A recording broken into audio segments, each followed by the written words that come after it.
বিশ্বকাপের দামামা বেজেছে একদিন আগে। গ্রুপ নির্ধারণের পর এবার এলো ভেন্যু সিলেকশনের কাজ, আর সেখানে ব্রাজিলের চেয়ে কিছুটা বেশি সুবিধা পেয়েছে ডিফেন্ডিং চ্যাম্পিয়ন আর্জেন্টিনা। ব্রাজিলের প্রথম ম্যাচ মরক্কোর বিপক্ষে বাংলাদেশ সময় 14 জুন ভোর 4টায় নিউ জার্সি মেটলাইফ স্টেডিয়ামে। দ্বিতীয় ম্যাচটি খেলতে সেলেসাওদের গন্তব্য লিঙ্কন ফিনান্সিয়াল ফিল্ড স্টেডিয়ামে। 20 জুন ভোর 7টায় এই ম্যাচের পর ব্রাজিল উড়াল দিবে ফিলাডেলফিয়ার এটিএনডি স্টেডিয়ামে। অর্থাৎ 3 ম্যাচ খেলতে ব্রাজিলকে 3টি ভেন্যুতে ঘুরতে হবে। অন্যদিকে আর্জেন্টিনার জন্য ব্যাপারটা একটু ভিন্ন। আর্জেন্টিনার প্রথম ম্যাচ আলজেরিয়ার বিপক্ষে বাংলাদেশ সময় 16 জুন ভোর 7টায় কনসাস সিটিতে। দ্বিতীয় ম্যাচে অস্ট্রিয়াকে 23 জুন রাত 11টায় মোকাবিলা করতে আলবেসেরিস্তারা যাবে ডালাসে। সেই ম্যাচ খেলে লম্বা একটা বিরতি নিতে পারবে মেসিরা, কেননা তৃতীয় ম্যাচটিও হবে ডালাসে।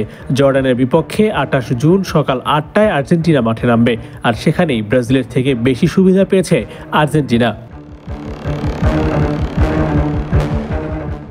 সাধারণত বিশ্বকাপের মতো বিগ ইভেন্ট হলে প্রতিটা দলই চায় যতটা কম ভ্রমণ করা যায়, আর সেই চাওয়াটা অবশ্য পূরণ হয়ে গেছে আর্জেন্টিনার। ডালাসেই হবে ওদের 2 ও 3 নম্বর ম্যাচ, কিন্তু এখানে পক্ষপাতমূলক আচরণ বলার কোনো সুযোগ নেই। ফিফার ফিক্সড ব্র্যাকেট সিস্টেমের ওপর নির্ভর করে কোন দল কোন স্টেডিয়ামে কখন খেলবে।